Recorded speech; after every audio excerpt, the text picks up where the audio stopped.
how's it going?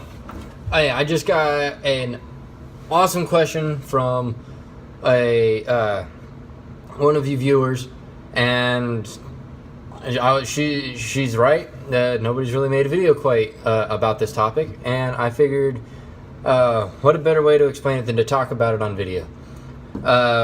What is it? She asked how I felt leaving for boot camp, going through P days, like the first 48 hours of everything, from the time you show up to MEPS to the time you actually make it, like, to boot camp.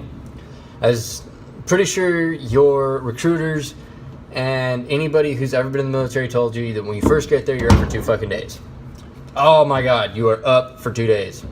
You get a little tired. Anyway, you show up at MEPS, the way my experience went is I showed up the day before and stayed in a hotel.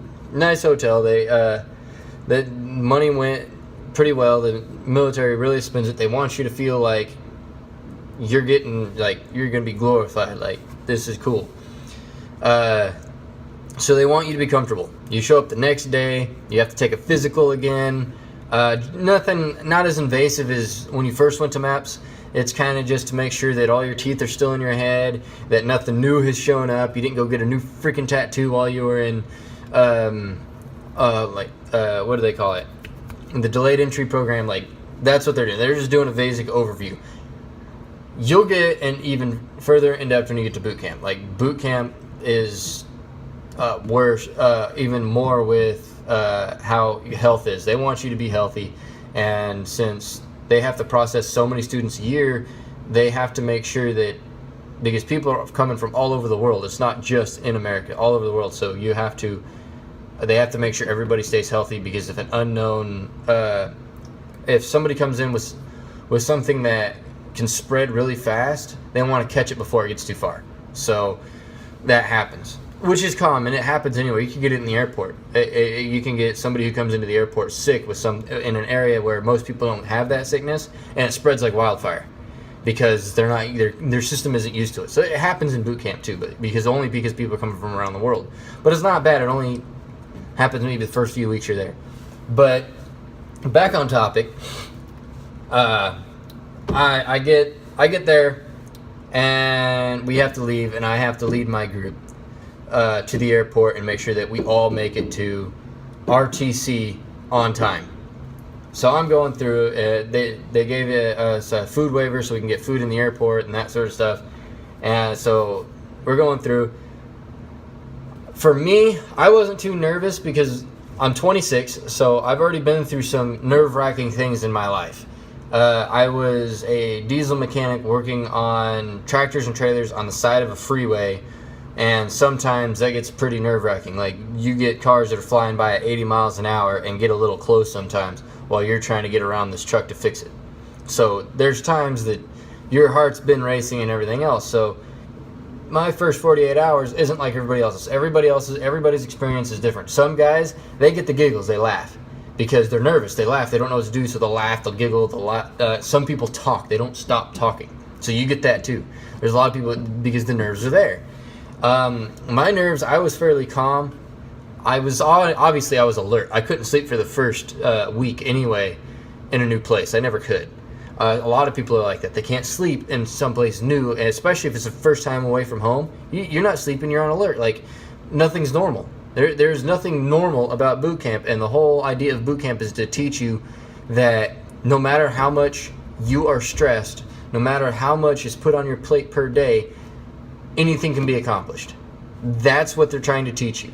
And as long as you put in the time and you fucking work hard, they will freaking appreciate it. Now, when you volunteer, like, you'll get there and you show up at where you're supposed to be, and you get go through processing, and they give you your groups where you get to go, and then you get to go and do your clothing exchange, which I recommend because this is what I did, and it saved me a little money. I had a little extra money than everybody else going through boot camp, so when we got our opportunity to go to the next to buy hygiene products, like a couple of weeks into boot camp, I had more money to buy than other people because I didn't ship anything back home. They give you a box to put all your stuff in, your cell phone, everything, to ship it back home. I didn't take my cell phone with me.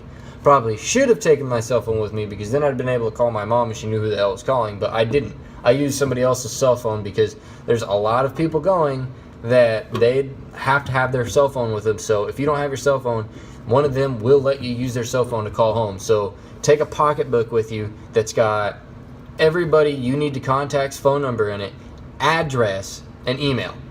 Have all that in there, because you have the addresses of anybody that you may want to talk to. You can write letters home. You can write as many letters as you want home. So you have their addresses to write home. You want to write their emails, because some divisions get the opportunity to use email towards the end of boot camp, like last 2 weeks. They get to use email so they can contact family, which is easier than mail. I heard they're trying to get rid of that though, so don't hold on to it too hard, but I only heard some, not all, so don't get your hopes up. Very few get it.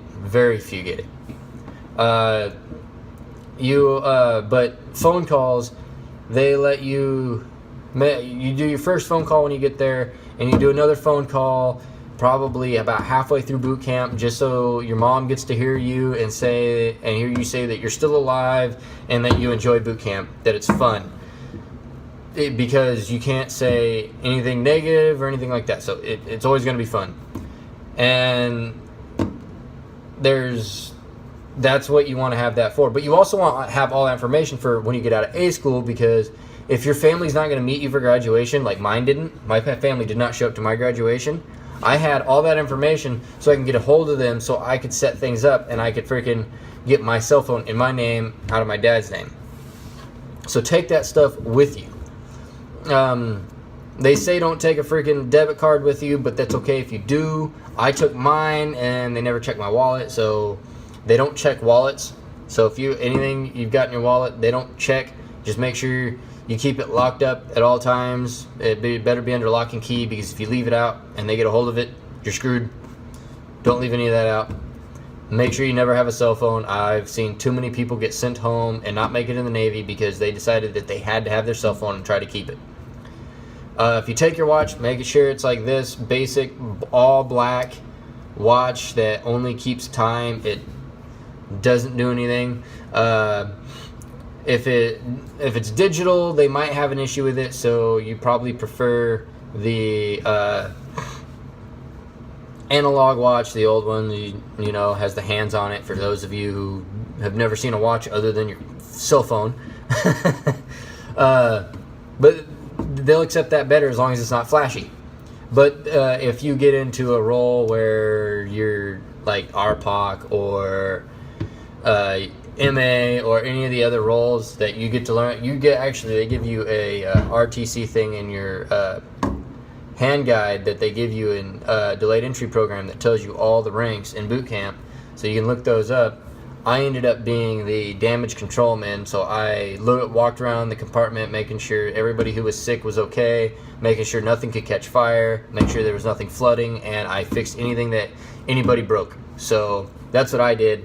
But I also did a stick as well, where I carried a flag and everything, so I held 2 jobs while I was in boot camp. You can volunteer, and those who volunteer all the time, the guy who runs the head and cleans and cleans and cleans, and every time something's wrong, he's the guy to get chewed and everything else. In my division, that guy got fucking ranked up. He left boot camp as a seaman. He wasn't a seaman recruit no more. He wasn't a seaman apprentice. He left as a seaman. So he came in as an SR. He passed his first test that he takes to freaking get his advancement, and then he fucking worked his ass off, and they were able to give him E3. Anybody can get E3 if they put the time in. So, but your first 48 hours, yes, it's tiring, but it's nothing. Like, don't fucking worry about it. You get there, they honestly want your first 48 hours to be comfortable. It's not till you get the second weekend when you've finally calmed down and you think that everything's okay, that's when they start crunching on you, getting you up 4 o'clock in the morning, 3 o'clock in the morning, not allowing you to go to bed till 10 o'clock at night. That's when it really starts to get grindy. But don't worry about it. Towards the end of boot camp, you'll think back and be like, dude, fuck it. Oh man, seems like yesterday that I left home, but you can't remember. You can hardly remember P days. It's like you kind of remember. You'll see things and remember it, but it's not as stressful as you guys are making it out to be. It is really not. The stress comes in. Yes, there's stress. Yes, you're gonna get yelled at. Yes, you're gonna have to work out. Yes, boot camp is boot camp, but it's 2 months of your life. 2 months. If you've got a 6-year enlistment like I do, that's 6 years of your life. That's a hell of a lot more than 2 months. There's even 4 years is more than 2 months. 2 months ain't shit compared to the grand scheme. So, just put in the time, put in the effort. If you guys want to know more, if you guys want to know what else you could possibly take, I took as little as possible. So I took old short pants with me that I could throw away. So I donated it. I took a shirt that I didn't care about, so I donated it. I took shoes, donated them. You're going to be replacing shoes every 6 months anyway. Like, why keep shoes? Get rid of the goddamn things. And the boot camp shoes. Once you get out of boot camp, you can get rid of them if you want to. 6 months. Your shoes are worn out. They recommend replacing them anyway, so fucking do it. Like, that's all I took with me, plus the paperwork that they gave me to... I took paperwork that I had to have, like, what is it? It's direct deposit forms if you're going to get direct deposit, but if you sign up with Navy Fed, you get paid 2 days early, so that might be something you do. Take your marriage certificate if you're married. I took the hand guide so I could continue to read my orders on the plane, and they let me keep it all the way through boot camp, so you can do it and refer back to it so you can do your studies, so you can always remember that chain of command and your sailor's creed. You have to know that. If you don't know that, by the time you graduate boot camp and you make it out to A school or the fleet, they're going to laugh at you. Every time it fucking comes up and you don't get it wrong, they're going to look at you and they're going to be like, what kind of fucking sailor are you? You don't want that. Trust me, you do not want that. That shit sucks. I've watched too many people go through that shit and just have a fucking problem. Just fucking problems. Like, I couldn't believe it. You get asked questions all the time, and when it came to those questions and people got them wrong, I could not believe they got them wrong. A sailor's creed, I'm still saying it to this day, and I know guys that are chiefs. I've talked to chiefs that still say it every time they have to go to a meeting. They still say it, and they're a chief. They've been in for 18 fucking years, and they're still saying the sailor's creed. So, learn that shit. They still have to know their freaking general orders just to become a chief. Officers have to know that shit. So if they have to know it, what makes you think you don't gotta know it? If they're teaching it at your level, like, just put in the time, just put in the effort, and you guys will do great. I'm gonna see if I can get another clip to go along with this video, and talk to you guys next time. Hopefully you guys are enjoying what I'm doing, and you will continue to freaking like and subscribe and leave me comments. Ask me questions. I love it when you guys ask questions, because then I can make videos like this one that are informative and you guys enjoy it. Thank you. See you tomorrow. Or not tomorrow, other time. Shit. I have to edit that out. Have fun and have a great Navy day.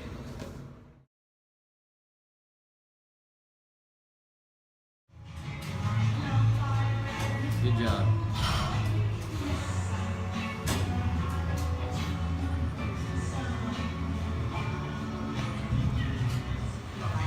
Just like that, you're doing good.